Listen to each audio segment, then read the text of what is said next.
That's crazy. Did anything change in the 23 season that you think actually brought you to not be injured?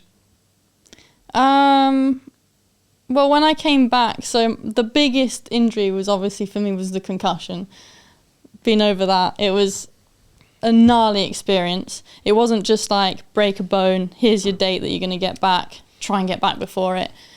It was just so much unknown and uncertainty, and it was really scary. I had like depression, anxiety, like vertigo all the time. It was just post-concussion syndrome, so it went on for like 8 months, and it was just like the worst. But when I got over most of my symptoms, I didn't really want to ride again. I was quite okay with how my career had gone so far, and I just had to accept that I was like, that might be it for me. So when I came back for 2023, it was more because that's all I'd ever done. It was just so natural for me, and I was luckily in a good position where my team and my sponsors were like, yeah, give it a crack, see how you feel. But I'd already told everyone that might be it. So yeah, when the first race came around in 2023, which was Lenzerheide, where Rachel had the most insane comeback, that's like a beautiful story. But yeah, there, my story was a little bit different because I was like, I'm quite okay. I might get to the start gate and just be like, nah. Yeah. So like it was one run at a time. It was really like, okay, not even. It was like, I'm going to put my kit on today. Oh just yeah, I still feel okay. Let's like put the helmet on. Let's like go up the lift. And I was like, I'll do a bit of a warm up. I still don't want to run away. And then I like got into the start gate, did the first section. I'd stop. I'd be like, this is okay still. And it was just like that over and over. And then I got to qualifying run and I was like, yeah, I think I'm going to do it. But I fully expected to just get there and like be like, no. But I think... Would you have pushed through that if you... No. You wouldn't? You'd have just listened to... What is it you're listening to? Well... That's a silly question, but like, is it like a feeling? Is it your head? Like, where yeah, it's actually hard because I guess I was pushing through. Like, yeah. I guess because I was like petrified the entire time I was there.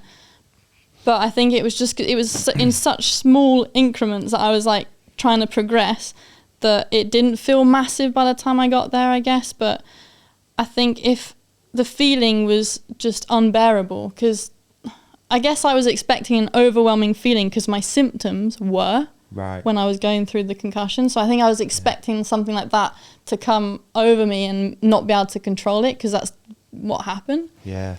But it didn't, so I was really grateful. I remember getting like to the last corner before the drop, before the finish line in my quali run, and but I could barely see the drop. I was crying that much. I was just like, I've made it. And I like got down, saw my dad, and I just burst into tears. And I think Max Commensal was there, and he didn't have a dry eye either.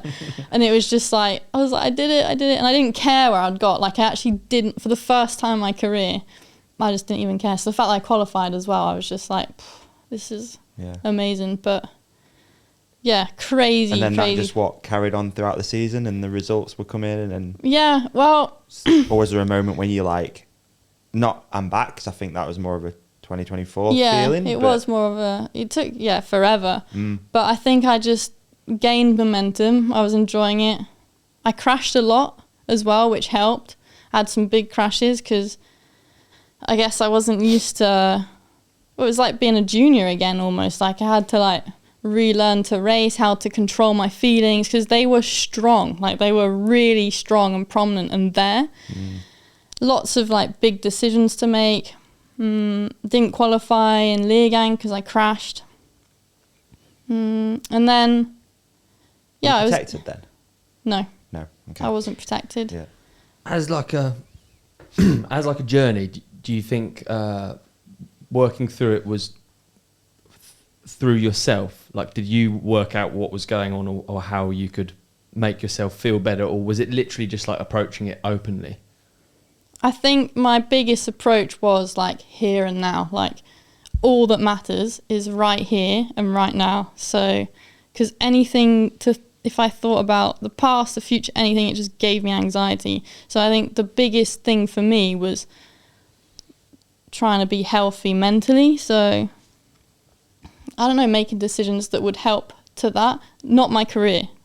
It wasn't. I wasn't making decisions to try and win, to try and like I don't know, I was just trying to feel comfortable again with riding bikes and maybe seeing if that's what I wanted to do for the rest of my career. Like, it was really a feel-out season. And then the turning point was, so I went through a horrible breakup in 2023, leading up to Andorra, like the worst. It sucked massively.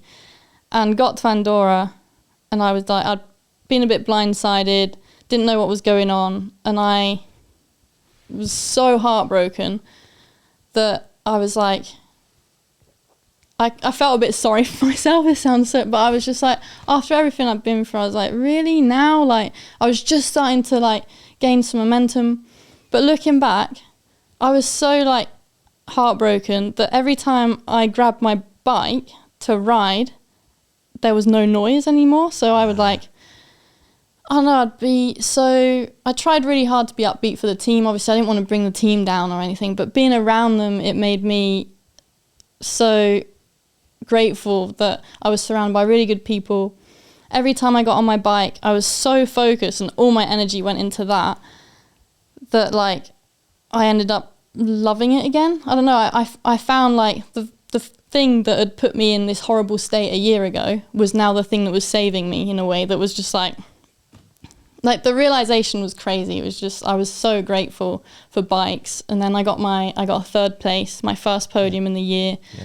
And I was just like... Was that Andorra? Yeah. Wow. And I was just like...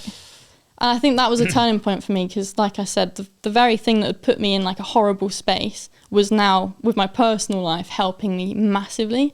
And because I invested so much time and energy in that weekend, I was like, well, no one can take this away from me. I've put the work in here. I've got the result out of it. And I was just like, oh, this is why I do it. Like, I loved it so much. And I think that's when I kind of got the bug again. I was like, boys suck, but bikes don't. It's good merch. Yeah. Okay. Hey, man, what an episode that was. You did amazing in it. And so did you. You shone like a star. You shone like a moon. Can we also put something up here that you can click on for the next episode? How about we put a subscribe up there in the middle? Yeah, I love We're going to put a video we think that our lovely companionship will love on your face. On my face? Yeah. And so they can't see me now? Gone. And on my face, another video that we think people will love. And thank you for watching. Thank you for listening. Please hit like and subscribe. You guys are the best. Peace and love.